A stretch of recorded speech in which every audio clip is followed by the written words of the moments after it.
Amém, igreja? A paz do Senhor. Eu queria deixar uma palavra para início do culto, 2 Pedro, capítulo 3, versículo 1 em diante. A palavra registrada diz assim: Amados, esta é a segunda carta que vos escrevo. Nas duas cartas procuro despertar pensamentos puros na vossa mente. Quero que vos lembreis das palavras que já vos foram ditas pelos santos profetas e dos mandamentos do Senhor e Salvador, dado mediante os vossos apóstolos.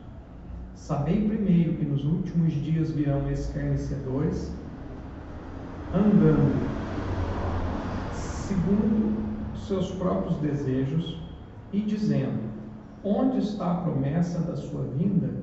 Desde que os pais dormiram, todas as coisas permanecem como desde o princípio da criação. Eles de propósito ignoram isto, que pela palavra de Deus já desde a antiguidade existiram os céus e a terra, e que foi tirada da água e no meio da água subsiste. Por essas coisas também pereceu o mundo de então, coberto pelas águas do dilúvio. Os céus e a terra que existem agora, porém pela mesma palavra, têm sido guardados para o fogo, sendo reservados para o dia do juízo e da perdição dos homens ímpios. Amados, não ignoreis uma coisa, que um dia para o Senhor é como 1000 anos, e 1000 anos como um dia. O Senhor não retarda a sua promessa, ainda que alguns a tenham por tardia.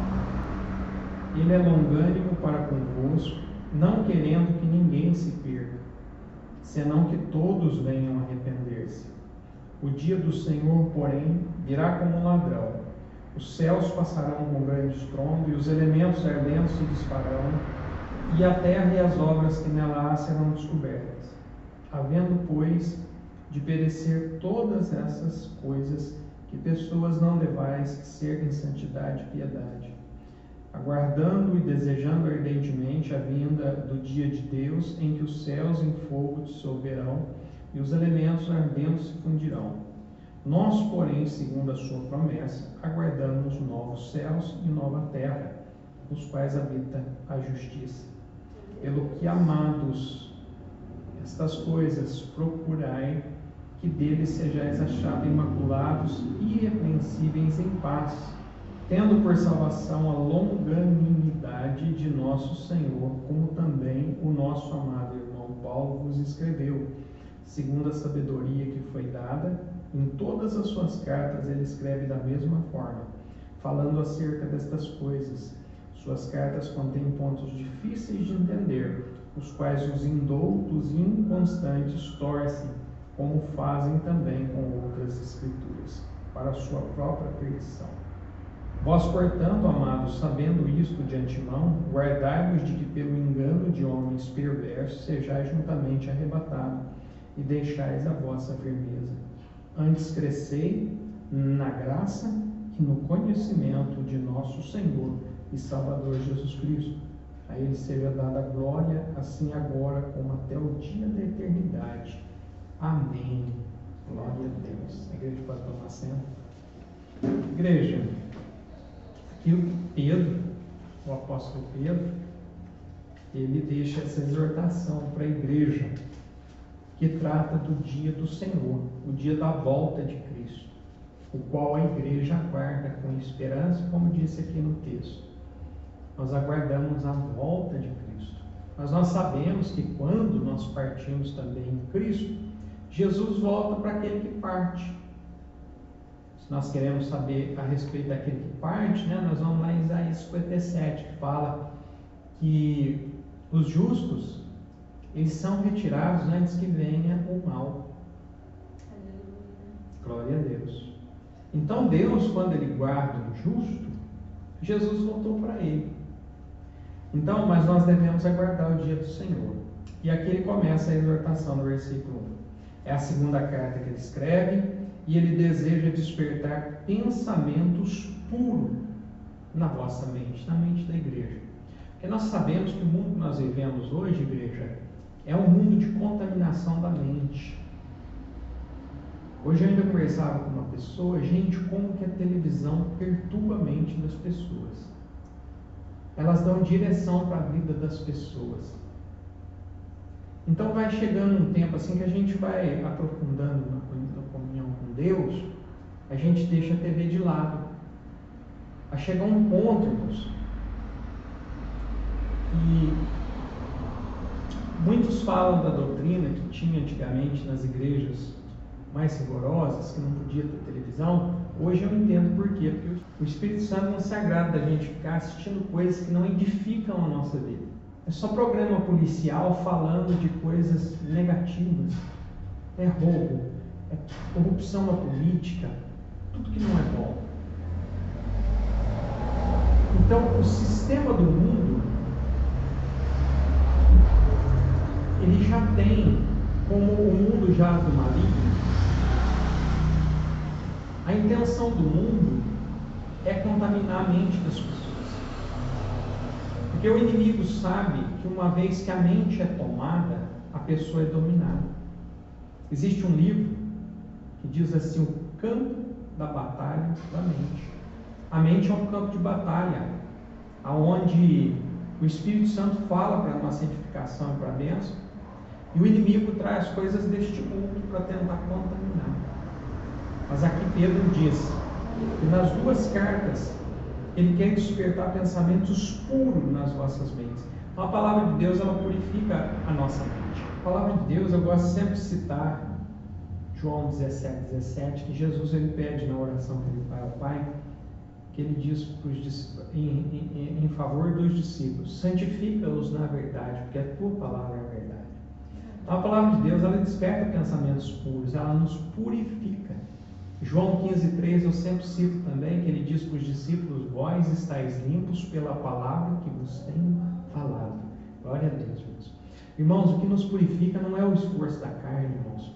O que nos purifica é a obediência de estar na presença de Deus, ouvindo a palavra que purifica, porque é ela que o Espírito Santo usa para trabalhar a nossa vida e mudar os nossos comportamentos.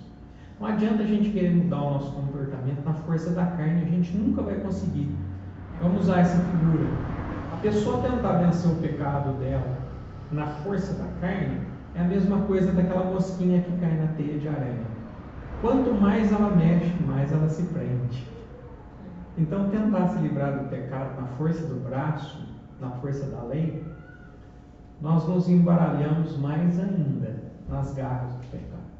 Mas quando a palavra de Deus toma conta do nosso coração, o Espírito Santo muda o nosso comportamento e nos abençoa, nos santifica e nos purifica. Glória a Deus. Então aqui ele fala no versículo 2 que ele quer que nós lembremos as palavras ditas pelos santos profetas, os mandamentos dados pelo Salvador, mediante aos apóstolos. E no 3 ele diz que nos últimos dias virão escarnecedores, aqueles que zombam das coisas sagradas. Existem aqueles escarnecedores que escarnecem de cara aberta, né? Eles fazem chacota das coisas de Deus, mas existem os escarnecedores que eles são velados, escondidos. Pela frente eles nos tratam bem, mas quando a gente vira as costas, ele fala lá, vai mais um bíblia, um fanático. Para que isso? Para que tanto vai na igreja? Para que fazer essa vida? Escarnecedores, escarnecem daquilo que a palavra de Deus fala, que eles falam, lá no livro de Judas, falam mal do que não sabem, falam do que não conhecem. Então muitos escarnecem das coisas sagradas do povo de Deus, mas não conhecem, não sabem do que está escarnecendo. E aí um dos escárnios que eles fazem onde está a promessa da sua vinda? Eles falam, mas Jesus, cadê que Jesus veio?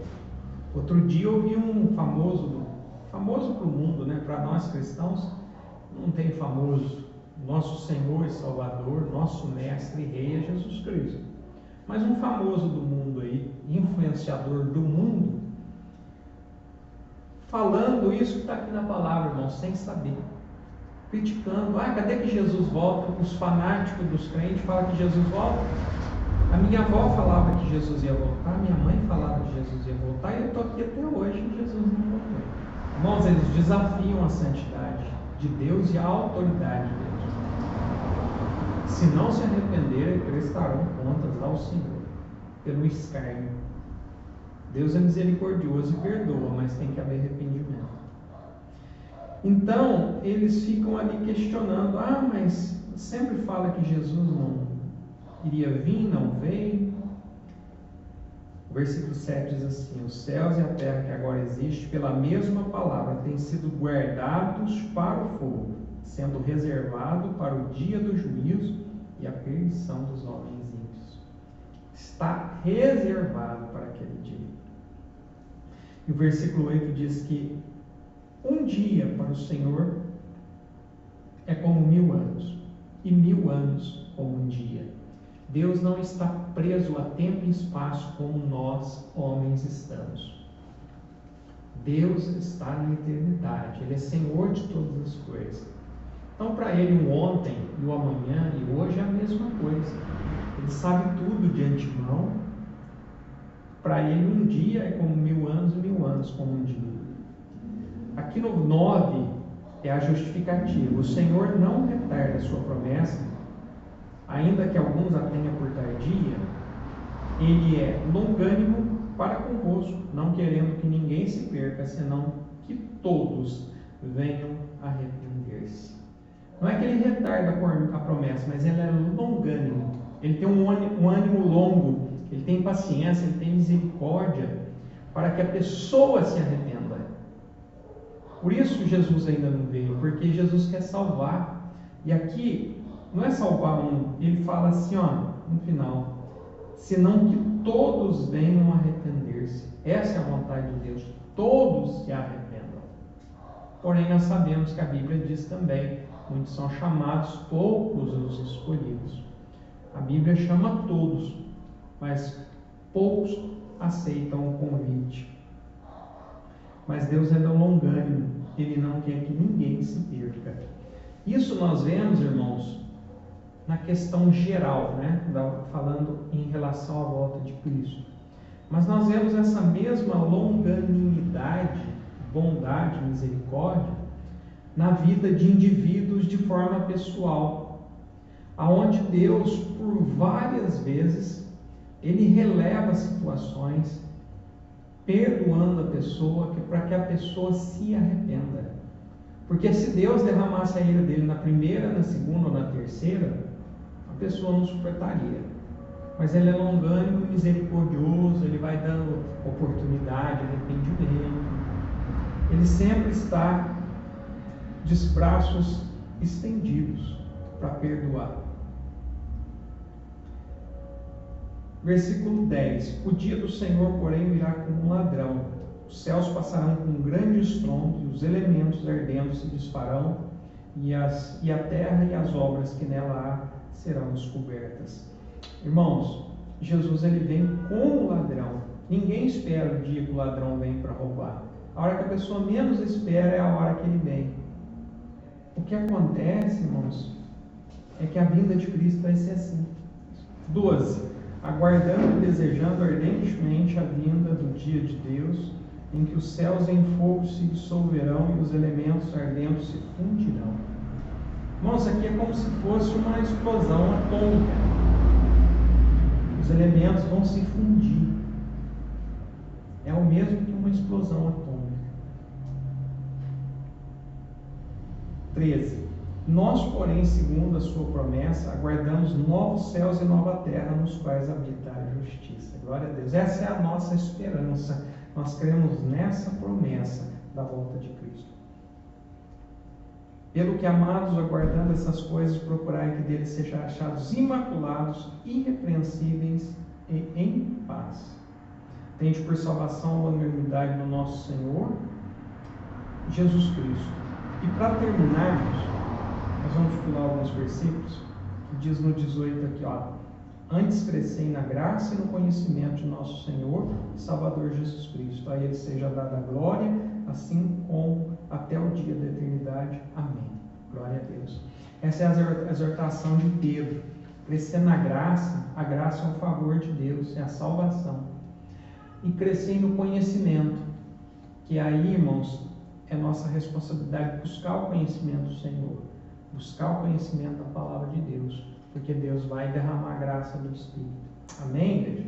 Essa palavra que eu deixo para a igreja. Volta a palavra para o irmão aqui.